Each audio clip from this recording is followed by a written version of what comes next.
Shriram time news मध्ये मी कैलास सोनवणे आपले हार्दिक स्वागत करतो। सुरुवातीला पाहूया 24 तासातील ताज्या घडामोडी।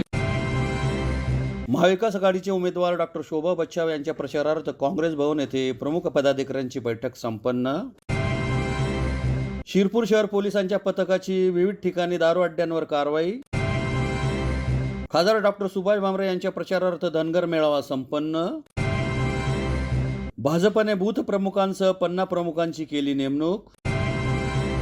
आता बातमीपत्र विस्ताराने। धुळे शहरातील काँग्रेस भवन येथे महाविकास आघाडीचे उमेदवार डॉक्टर शोभा बच्छाव यांच्या प्रचारार्थ प्रमुख पदाधिकाऱ्यांची बैठक शनिवारी संपन्न झाली। महाविकास आघाडीचे उमेदवार डॉक्टर शोभा बच्छाव यांच्या प्रचारार्थ धुळे शहरातील काँग्रेस भवन येथे प्रमुख पदाधिकाऱ्यांची बैठक शनिवारी संपन्न झाली। यावेळी डॉक्टर शोभा बच्छाव यांना विजयी करण्यासाठी जोमाने कामाला लागा असे आवाहन आमदार कुणाल पाटील यांनी केले। या प्रसंगी डॉक्टर दिनेश बच्छाव तसेच डॉक्टर शोभा बच्छाव यांनी उपस्थितांना मार्गदर्शन केले। या प्रसंगी महाराष्ट्र काँग्रेस प्रदेश कार्याध्यक्ष आमदार कुणाल पाटील, उमेदवार डॉक्टर शोभा बच्छाव, महाराष्ट्र प्रदेश काँग्रेसचे सरचिटणीस युवराज करंकाळ, काँग्रेस शहर जिल्हाध्यक्ष डॉक्टर अनिल भामरे, मनपा नगरसेवक साबिर खान, माजी उपमहापौर इस्माईल पठाण, पंचायत समितीचे माजी सभापती भगवान गर्दे, मुजफ्फर हुसेन, ज्येष्ठ नेते मुकुंद कोळवले, महिला काँग्रेस अध्यक्ष गायत्री जयस्वाल, भानुबाई सिरसाट, अर्चना पाटील, सेवा दलाचे अध्यक्ष आलोक रघुवंशी, राजेंद्र कैरनार, बाजार समितीचे माजी संचालक राजेंद्र बदाने, सोमनाथ पाटील, संचालक रावसाहेब पाटील, हिरामन पाटील, ऋषिकेश ठाकरे, ओबीसी सेलचे जिल्हाध्यक्ष भटू चौधरी, विलास पाटील, दीपक ऐरे, शांताराम राजपूत, अशोक दुलकर,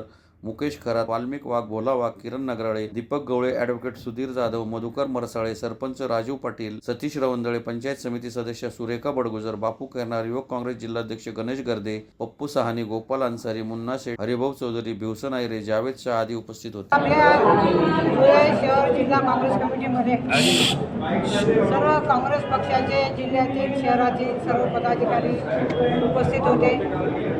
आमचे नेते आणि आपले आमदार कुणाल बाबा पाटील साहेब, त्याचप्रमाणे अध्यक्ष आणि जी भामरे साहेब, प्रदेश पदाधिकारी युवराजी करंकाळ साहेब, त्याचप्रमाणे शहर काँग्रेस, जिल्हा Congress, NSCI, OBC cell, minority cell, मागासवर्गीय सेलचे सर्व पदाधिकारी या ठिकाणी उपस्थित होते। अतिशय उत्साहपूर्वक वातावरण या ठिकाणी आहे आणि सगळ्यांनी सांगितलेलं आहे की या धुळे लोकसभा मतदारसंघामध्ये ताई आपली उमेदवारी या ठिकाणी आपल्याला मिळालेली आहे। ही आम्हाला अतिशय सुवर्ण संधी आहे की काँग्रेस पक्षाचं जे काही संपूर्ण देशामध्ये राज्यामध्ये जे काही वातावरण आहे आणि त्याच्यात भर म्हणजे राहुलजी गांधी यांचा भारत जोडो न्याय यात्रा या ठिकाणी येऊन गेलेली आहे। या निवडणुकीमध्ये आम्ही सर्वजण अतिशय प्रामाणिकपणे प्रयत्न करू आणि आपल्याला जी काही उमेदवारी लोकसभेची मिळालेली आहे तर आपल्याला आम्ही प्रचंड मताधिक्याने या ठिकाणी निवडून आणू आणि हक्काचा खासदार आम्ही या ठिकाणी बघू। त्याचप्रमाणे या खासदार निधीमधून निश्चितपणे या धुळे लोकसभा मतदारसंघाचा प्रामाणिकपणे मी या ठिकाणी विकास करेन, कारण मला प्रशासकीय अनुभव आहे। नाशिक महानगरपालिकेमध्ये 15 वर्ष नगरसेविका, 3 वर्ष महापौर, त्याचप्रमाणे नाशिक शहर जिल्हा काँग्रेस कमिटीची मी अध्यक्ष होते आणि त्याचप्रमाणे आमदार म्हणून निवडून आल्यानंतर धुळ्याची मी पालकमंत्री होते। प्रशासकीय अनुभव असल्यामुळे योजना केंद्र शासनाच्या कशा प्रकारे राबवायच्या त्या मला परिपूर्णपणे माहिती आहे।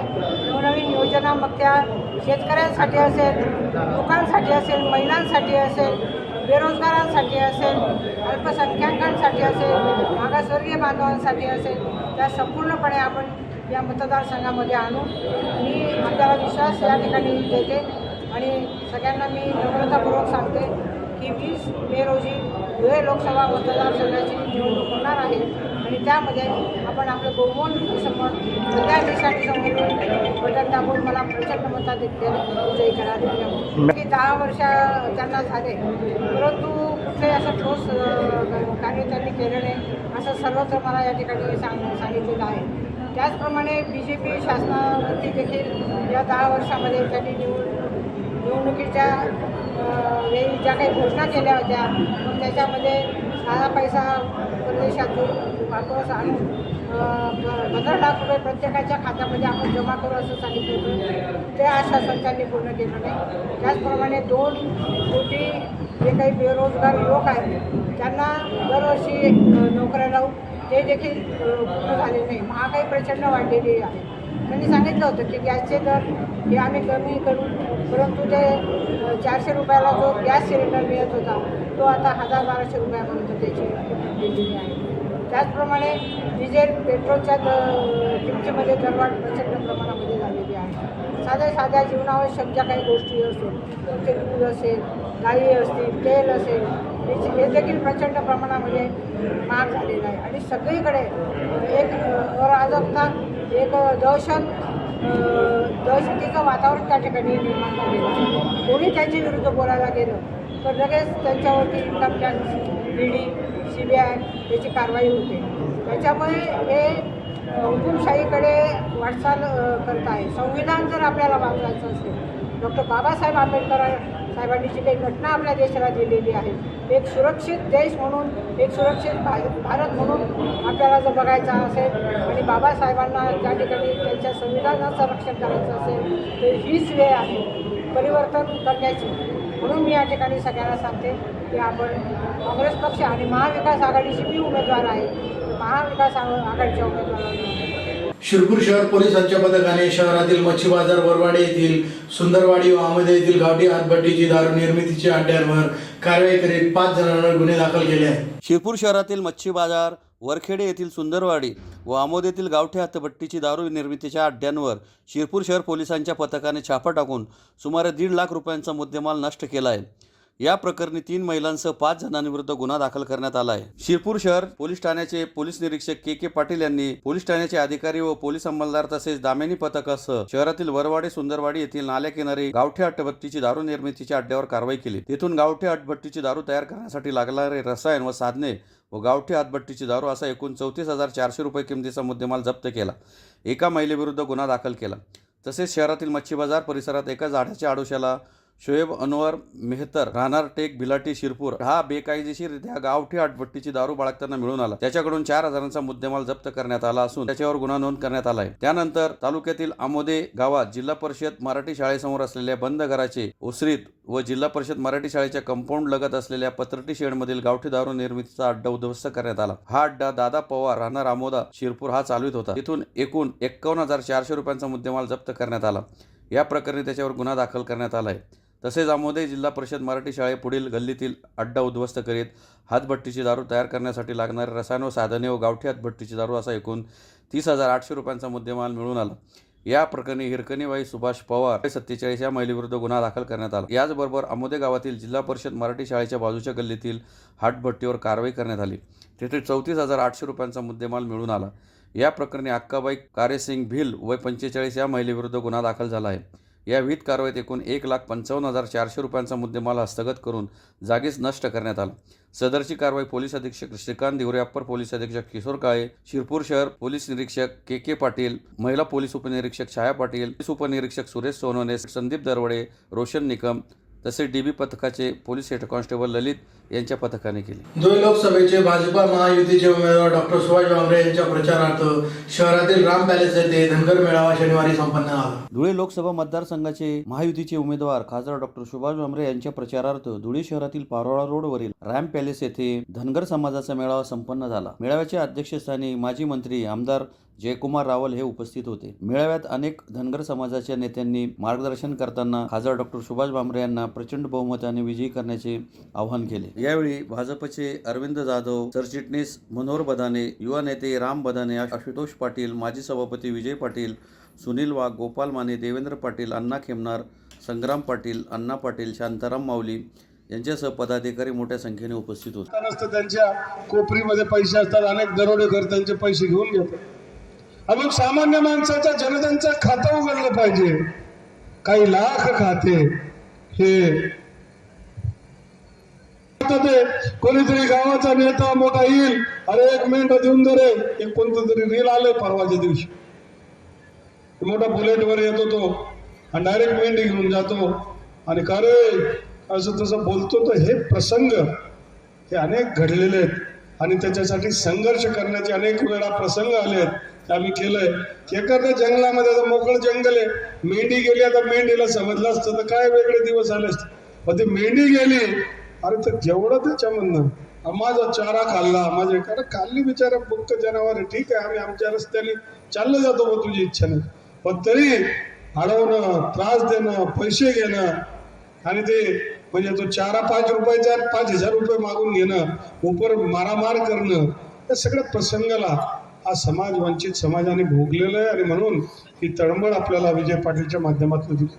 पण बांधवांनो, आम्ही तुम्हाला ज्या पद्धतीने सांगायला आलोय, कारण आम्ही ज्या वेळेस ही संधी मिळत असते, आम्ही आपल्यासाठी सेवा करण्याचं काम आम्ही करत असतो. खरं तर मला ज्या वेळेस पर्यटन मंत्रीपद मिळालं त्यावेळेस चौंडलीला मला बोलवलं आणि माझे आपल्या सगळ्यांचे संबंध आहेत, मग आपण सगळ्यांनी मोठा मान दिला. ज्यावेळेस मी तिथे गेलो, अण्णासाहेबांनी सांगितलं की 5 कोटी रुपये लागणार आहे. म्हटलं अण्णासाहेब, मी उद्या मुंबईला पोहोचू, 2 दिवसामध्ये GR काढून तुमच्याकडे पाठवतो. आणि मी जे बोललो 5 कोटी रुपये आपल्या अहिल्यादेवींच्या स्मारकासाठी मी तिथे पाठवले. पण दुर्दैव आहे, मला आता कळलं की त्याचा वेगळा वापर झाला. म्हणजे जे नेत्यांचे पोरं समजणारे, काल असं कोणतरी वाक्य केलं की आमच्या फलाण्याच्या मतदारसंघात चौंडी, अरे भैया असं बोलू नको, तू फार ठेंगणा आहे. चौंडी जे आहे हे इतकं पवित्र स्थान आहे, त्याच्यामध्ये मला संधी मिळाली, हे माझे भाग्य समजतो, हे बोलण्याची परिस्थिती आहे. आणि म्हणून दुर्दैवाने तसं झालं असेल तर उपाटा सरकार गेलाय, आपलं सरकार आलंय. आणि म्हणून 510 कोटी रुपये हे कसं आपल्याला देता येतील हा प्रयत्न आपण करू. त्या गावातले जे मंडळी आले असेल त्यांना मी कालव्याचे सगळे प्रश्न सोडवलेले आहेत. त्याच्यामुळे नंदाळे सर, आपण बिलकुल अहिल्यादेवी या हिंदुत्वासाठी सतत लढा देत राहिले आहेत. आणि त्यांनी जे काम केलं त्याच कामाचा आदर्श घेऊन मोदी साहेब आज भारतात करतायत. आणि म्हणून ही जी लढाई आहे ही देश, देव, धर्म याच्यासाठी आहे. आणि म्हणून मोदी साहेबांना प्रधानमंत्री करणं आवश्यक आहे. तुमचं आमचं सगळ्यांचं स्वप्न आहे 2024ला या देशाला आर्थिक महासत्ता करण्यासाठी मोदी साहेबांना प्रधानमंत्री करणं आवश्यक आहे. आणि म्हणून आपल्याला सगळ्यांना नम्र विनंती आहे की 20 मेला हे मतदानाचा दिवस आहे, ऊन प्रचंड आहे. आणि म्हणून सकाळी 6 वाजता उठून आपल्या सगळ्या आप्तेष्टांना, मित्रांना, सगळ्यांना घेऊन मतदान केंद्रावर जायचं आहे. आणि मतदान केंद्रावर गेल्यानंतर EVM मशीनवर महायुतीचा उमेदवार म्हणून सुभाष रामराव भामरे माझं नाव लिहिलेलं असेल आणि त्याच्यासमोर कमळाचं चिन्ह असलेलं बटन दाबून प्रचंड मोठ्या मतांनी निवडून द्यायचं आहे. आपलं सगळ्यांचं स्वप्न पूर्ण करायचं आहे. मोदी साहेबांना पुन्हा प्रधानमंत्री करायचं आहे. धुळे ग्रामीण असेल, शिंदखेडा असेल किंवा बागलाण असेल, सिंचनाचे प्रश्न सगळे सोडवण्यात आपण यशस्वी झालेलो आहे. हे आपल्यासमोर हे सगळे कामं आहेत. आणि म्हणून मी जास्त वेळ घेणार नाही. खासदार डॉक्टर सुभाष भामरे यांना तिसऱ्यांदा विजयी करण्यासाठी भाजपतर्फे बूथ प्रमुखांसह 50 प्रमुखांची नेमणूक करून त्यांना प्रदेश प्रवक्ते प्रदीप पेशकार यांच्या हस्ते नियुक्तीपत्र देण्यात आले. धुळे लोकसभा मतदारसंघातील महायुतीचे उमेदवार खासदार सुभाष भामरे यांना तिसऱ्यांदा विजयी करण्यासाठी भाजपतर्फे जोरदार फिल्डिंग लावण्यात आली असून भाजपने बूथ प्रमुखांसह 50 प्रमुखांचीही नेमणूक केली आहे. नेमणूक झालेल्या सर्वांना भाजप प्रदेश प्रवक्ते प्रदीप पेशकार यांच्या हस्ते प्रमाणपत्राचे वाटप करण्यात आले. त्यांच्यावर प्रभागातील 60 मतदानाची जबाबदारी सोपवण्यात आली आहे. यावेळी भाजप प्रदेश प्रवक्ते प्रदीप पेशकार, महानगर जिल्हाध्यक्ष गजेंद्र अंपळकर, जिल्हाध्यक्ष वैशाली सिरसाट, माजी महापौर जयश्री आईराव, माजी नगरसेविका वंदना बागुल यांच्यासह महिला कार्यकर्ते मोठ्या संख्येने उपस्थित होते. जी बूथ रचना झाली आहे त्या बूथ रचनेत आम्ही प्रत्येक पेजवर एक 50 पेज प्रमुखही त्या बूथ रचनेमध्ये केलेला आहे. आता 102 नंबरचं जे बूथ आहे त्या बूथवर महेश वसंत चौधरी हे आमचे 50 पेज प्रमुख आहेत. आणि त्यांचा पेज नंबर आहे 52 आणि क्रमांक 3 व 4 आणि बूथ क्रमांक हे 102. असं प्रत्येक पेजला साधारणतः एक 5,500 पेज आहे आपले टोटल. त्या 5,500 पेजचे प्रत्येक पेजचा पन्ना प्रमुख हा आमचा भारतीय जनता पार्टीचा नेमला गेलेला आहे आणि त्यांचं नियुक्तीपत्र आणि त्यांचं अभिनंदन पत्र हे आम्ही आज देत आहोत. त्या 60 पदं त्यांच्या पेजवर जेवढे पदं असतील, एखाद्या पेजवर 60 असतील, एखाद्या पेजवर 30 असतील, एखाद्या पेजवर 35 असतील, 40 असतील, त्या मतदारांपर्यंत संपर्क करणे व ते मतदार बूथपर्यंत मतदानाच्या दिवशी काढणे ही पन्ना पेज प्रमुखाची जबाबदारी आहे. पुन्हा एकदा जर ठळक घडामोडींवर. महाविकास आघाडीचे उमेदवार डॉक्टर शोभा बच्छाव यांच्या प्रचारार्थ काँग्रेस भवन येथे प्रमुख पदाधिकाऱ्यांची बैठक संपन्न. शिरपूर शहर पोलिसांच्या पथकाची विविध ठिकाणी दारू अड्ड्यांवर कारवाई. खासदार डॉक्टर सुभाष भामरे यांच्या प्रचारार्थ धनगर मेळावा संपन्न. भाजपने बूथ प्रमुखांसह पन्ना प्रमुखांची केली नेमणूक. याचबरोबर श्रीराम टाइम न्यूजच्या बातमीपत्र संपले. दिवसभरातील ताज्या घडामोडींसाठी पाहत राहा श्रीराम टाइम न्यूज. भेटूया पुढील प्रसारणात. तोपर्यंत नमस्कार.